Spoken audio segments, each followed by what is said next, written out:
എന്നല്ല, ഇതാണ് അവളെ റഷീദ് അണ്ണൻ. അവർക്ക് അവളെ റഷീദ് അണ്ണൻ കിട്ടി. ഈ റഷീദ് അണ്ണൻ കണ്ടുപിടിക്കാൻ തന്നെ ഞാൻ ഇവിടെ പട്ടികളൊക്കെ കൊടുക്കുന്നത്. ഈ റഷീദ് അണ്ണനെ കറിയാ. ഇവർക്ക് മലക്കറി കടയിൽ മലക്കറി വാങ്ങിക്കണത് ഈ റഷീദ് അണ്ണൻ. പലവഞ്ഞിലെ കടയിൽ നമുക്ക് അരി വാങ്ങിക്കണ റഷീദ് അണ്ണൻ. ഇവക്ക് റേഷൻ കടയിൽ നിന്ന് മണ്ണെണ്ണ വാങ്ങിക്കണത് മാമി റഷീദ് അണ്ണൻ.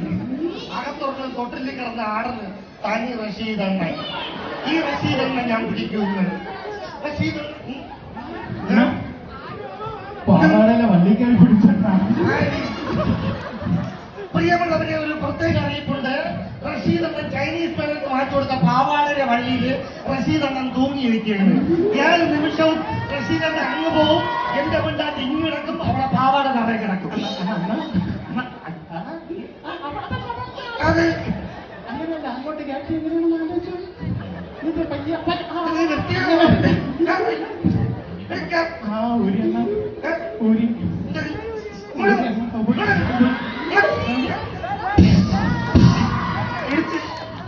മാമി, നിങ്ങൾ ചിരിക്കണ്ട, ഞാൻ തീരുത്തായിട്ടൊരു കാര്യം പറയാം.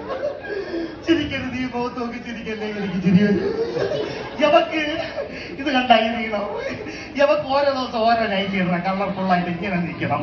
യവക്ക് അതിനു വേണ്ടി ഞാൻ അണ്ണാച്ചിൽ നിന്ന് 10,000 രൂപ പലിശക്ക് എടുത്ത് ഡെയിലി യവക്ക് നൈറ്റ് വേണം. ആ പൈസ അവള് മോട്ടിച്ച് പൈസ പറയും.